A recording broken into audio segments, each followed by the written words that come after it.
Hello बच्चों, let's see this question. This question says that let A vector is equal to ai cap plus 3j cap minus k cap. B vector is equal to 3i cap minus beta j cap plus 4k cap, and C vector is equal to I cap plus 2j cap minus 2k cap, where alpha and beta belongs to real number. Be three vectors. Okay. If the projection of A vector on C vector is 10 by 3 and B vector cross C vector is equal to minus 6i cap plus 10j cap plus 7k cap, then the value of alpha plus beta is equal to 3, 4, 5 और 6. तो इस question को solve करने के लिए हमें दो की कंसेप्ट आने चाहिए. पहला कंसेप्ट है कि हमें एक वेक्टर का दूसरे वेक्टर पे प्रोजेक्शन कैसे निकालते हैं ये हमें पता होना चाहिए. तो हमारा पहला की कंसेप्ट क्या होगा? लेट्स सपोज हमारे पास एक वेक्टर ए है. सो इसका प्रोजेक्शन हमारा बी पे कितना आएगा? A vector dot b vector upon magnitude of b vector. Okay. Second की कंसेप्ट जो हमें पता होना चाहिए कि हम ए वेक्टर क्रॉस बी वेक्टर किस तरह से निकालते हैं जब हमें पोजीशन वेक्टर्स दे रखे हो. ओके. लेट्स सपोज हमारे पास जो ए बी के पोजीशन वेक्टर्स हैं वो क्या है? P I cap plus Q J cap plus R K cap. Similarly B के पोजीशन वेक्टर्स क्या होंगे हमारे पास? X I cap plus Y J cap plus Z K cap. तो हम ए वेक्टर क्रॉस बी वेक्टर किस तरह से निकालते हैं? I cap J cap K cap P Q R and X Y Z. Okay.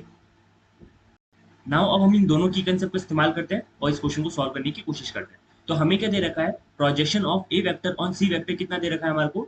10/3. तो हम क्या लिखेंगे?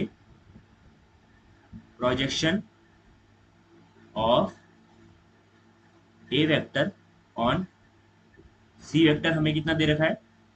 10/3. A vector dot c vector upon magnitude of c vector is equal to 10/3. तो हमारे को ए वेक्टर क्या दे रखा है? Alpha i cap plus 3j cap minus k cap. तो हम लिख लेते हैं alpha i cap plus 3j cap minus k cap dot हमारे पास सी वेक्टर क्या दे रखा है? I cap plus 2j cap minus 2k cap. I cap plus 2j cap minus 2k cap upon magnitude of c vector. क्या आएगा हमारे पास? 1 square plus 2 square plus minus 2 square. और ये किसके बराबर हो जाएगा हमारा? 10/3 के. तो यहां से हमारे पास क्या आएगा? Alpha plus 6 plus 2 upon √9 is equal to 10/3. तो यहां से हमारी अल्फा की वैल्यू कितनी आ जाएगी? ये आ जाएगी हमारे पास 2. ओके.